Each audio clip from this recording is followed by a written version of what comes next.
ሶሻል ሚዲያ ላይ ብዙ ሰዎች ትኩረት ለማግኘት ያልሆነ ጋጠ ወጥ የሆነ ስራ ሲሰሩ ተመልክታችሁ ሊሆን ይችላል ወይም ተመልክተናል።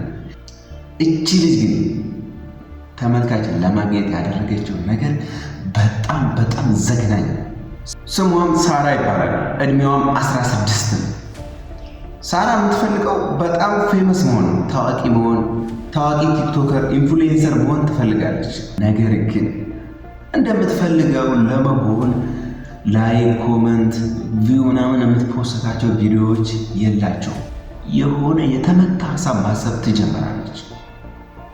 ለምን እናትና አባቴን አድርጌ ታዋቂ አልሆንም ብላ ታስባለች። በጣም የተመታ ሀሳብ ነው። ይህን ነገር ስትሰሙት እንኳን ለማድረግ ስታስቡት ራሱ በጣም ነው የሚዘገነው። እሷ ግን አድርገዋለች። ታሪክ የተከሰተው በዚሁ በ2025 አሁን ባለንበት ጊዜ ላይ አንድ ቀን ምሽት ላይ እናትና አባቷ በተኙበት፣ አባቷ ደግሞ ትክክለኛ አባቷ አልነበረም፣ እንጀራ አባቷ ነበር። እናም እንጀራ አባቷ ሽጉጥ አለው። ሽጉጥ ደግሞ የት እንደሚያስቀምጥ ታውቃለች። ሽጉጡን ካስቀመጠበት በማንሳት እንዴት እንደሚተኮስ በደንብ ታውቃለች። ስለዚህ ካስቀመጠበት ሄዳ በማንሳት በማቀባበል የተኙበት ሄዳ መጀመሪያ አባትየውን ግንባሩ ታረጋለች። እናትየትም ብንን ስትል እሷንም እዛው ታረጋቸዋለች። ሁለቶችን ዝር ታረጋቸዋለች በአንድ ማለት ነው። አስቡት። በጣም ነው የሚዘግነው። በጣም ጤነኛ አትመስለኝም። እና እንጀራ አባቷ ደግሞ የልብ በሽታ ታማሚ ስለነበረ እዚህ ደረቱ ላይ የልብ ምቱን መቆጣጠሪያ ማሽን ገጥሞ ነው የሚተኛው። አላርም ማለት ነው። አላርም አለው።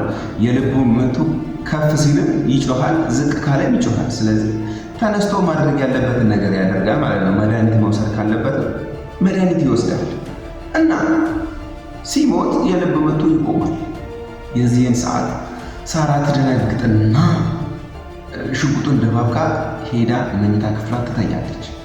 እቤት ውስጥ ደግሞ የ5 ዓመት ሕፃን ልጅ አላቸው። ይሄ አላርም ሲጮህ ትሰማና ተነስታ እናትና አባቷ ጋር ትመጣለች። ኦ ማይ ጋድ! በጣም አስቡት። የ5 ዓመት ልጅ እናትና አባቱ አልጋ ላይ ሁለቱም ሞተው ሲያገኛቸው በደም ተለውሰው ምን ሊሰሙ እንደሚችል አስቡት። እድሜ ልክ የማይረሳው ነገር በቃ ምን ልበላችሁ፣ ትራማ ነው የሚሆንበት። ስለዚህ ተነሱ፣ ምንም ድምፅ የለም። እየሮጠች ሄዳ እህቷን ትቀሰቅሳታለች። ሳራ ተብዬዋ ባልሰማ ወይኔ ምናምን ብላ ቀወጠችው ምናምን። ፖሊስ ጋር ደወለች፣ አምቡላንስ ጋር ተደወለ። ከዛም ደረሱ። ያው ነገሩ ተመረመረ፣ ምንም ነገር አልተገኘም። ያው ጉዳዩ በምርመራ ላይ ምናምን ሲባል ምንም የተገኘ ነገር የለም። ሳምንት አለፋቸው። ሳራ የዚህን ሰዓት ስራዋን ጀመረች። እቤታችን ሌባ ገብቶ በተኙበት እናትና አባታችንን ሌባ ገደለብን እያለች በቃ አላ የሚያሳዝን ነገሮችን እየጻፈች እንደዚህ ሰልፍ እያደረገች እያወራች መፖሰት ጀመረች። ያው እንግዲህ ነግራቸዋለሁ። የእሱ ዓላማ ትኩረት ማግኘት ነበር። እሱም ደግሞ እየተሳካላት ነው። አንዳንድ እያለ የሆነ ተመልካች እየመጣላት ነው። ይባስ ብሎ ማለት ነው። ይባስ ብሎ የቀብር ስነ ስርዓት ነው። የሚገርም ንግግር አስባበት ነው እንኳን የተጻፈ የሚባለው አስባበት ጽፋ እንዲቀርጽ ታደርግና ሶሻል ሚዲያ ላይ ትፖስተዋለች። እሱም ደግሞ የሚገርም እይታ ነበር ያገኘላት ማለት ነው። አስቡት እናንተ እናትና አባታችሁ ሞቶ ለቅሶ ላይ ይሄንን ታስባላችሁ? ጭራሽ የሚያጽናናችሁ ነው የምትፈልጉት።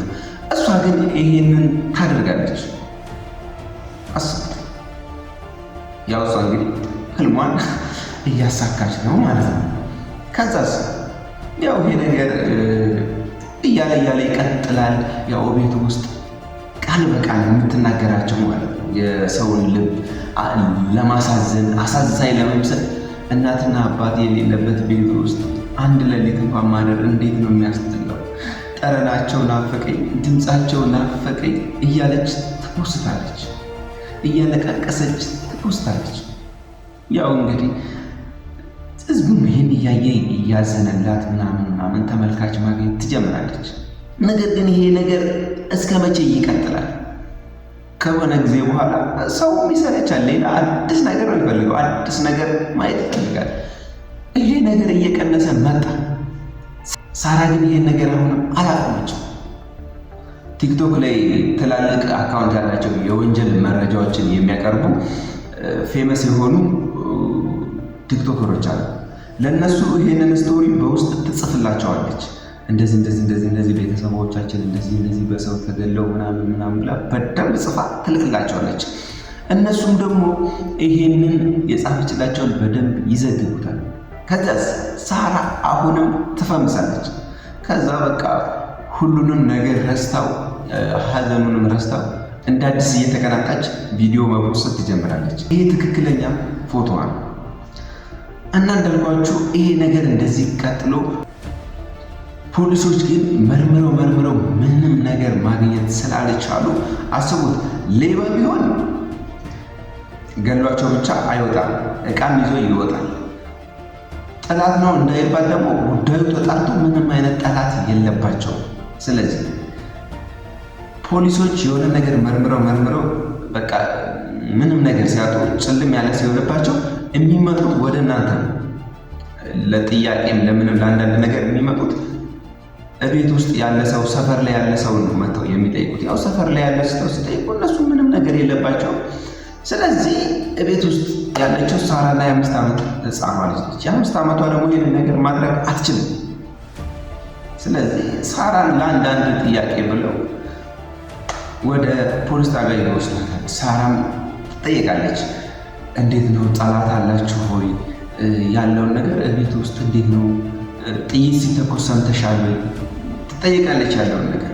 አይ እኔ ጥይት ሲተኮስ አልሰማሁም፣ ነገር ግን አላርሙ ሲጮህ ሰምቻለሁ ትላለች። እዚህ ጋር የተበላቸው አስቡት። ጥይት የሚያክል ነገር ሲል ያልሰማች አንድ አላርም ጤጥ ስትል እንዴት ነው የምትሰማው? በጣም የሚያስቅ ነገር ነው። እና ያው ፖሊሶች አሁን ምንም አማራጭ ስለሌለ አንዳንድ ነገሮች ሲመረምሯት ወደ እሷ እያመዘነ ነው። እና በዛ ላይ እንጀራ አባቷ ሽጉጥ እንዳለው ይታወቃል። ያ ሽጉጥ ደግሞ የት እንዳለ እስካሁን አልተገኘም። እናም ጉዳዩ እየተጣራ እየተመረመረ ምናምን ሲሄድ እንዳለ ጉዳዩ ወደ ሳራ ያመዝናል። ከዛም ሳራን ወደ እስር ቤት ያስገቧታል። እስካሁን ግን ምንም የተፈረደ ነገር የለም። የፍርድ ሂደቱ ሲከናወን ደግሞ ሌላ ቪዲዮ እምሰራላችሁ ይሆናል ማለት ነው። ይሄ አንድ ነገር፣ ይሄ ሶሻል ሚዲያ ላይ የተመታ ጋጠወጥ የሆነ ስራ ይዛችሁ የምትወጡ ሰዎች ተጠንቀቁ። ማለት ፌመስ መሆን እኮ ትችላላችሁ፣ ብዙ ፎሎወርስ ማግኘት ትችላላችሁ። ግን በየትኛው ስብዕናችሁ እሱ ጋር በምን አይነት ፍቅር ነው የቀረባችሁት፣ በምን አይነት ሀሳብ ነው የቀረባችሁት የሚለው ደግሞ ወሳኝ ነው። በተለይ እኛ ሀገር ላይ ቲክቶክ የሚሰራ በቪው አይደለም። ስለዚህ ማስታወቂያ መስራት አለባችሁ ገንዘብ ለማግኘት፣ ላይቭ ላይ መግባት አለባችሁ ገንዘብ ለማግኘት፣ ጊፍተር አሪፍ ጊፍተሮች ማዘጋጀት አለባችሁ።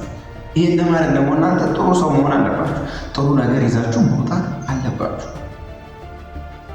ስለዚህ የተመታ ነገር ፕሊዝ ይዛችሁ አትውጡ። በቃ አስቡ፣ ለአንድ ለሁለት ለሶስት ቀን ቁጭ ብላችሁ አስቡና የሆነ አሪፍ ሀሳብ አስቡ። ልክ እንደዚህ የተመታ ዘግናኝ የሆነ ሀሳብ ትታችሁ ማለት ነው።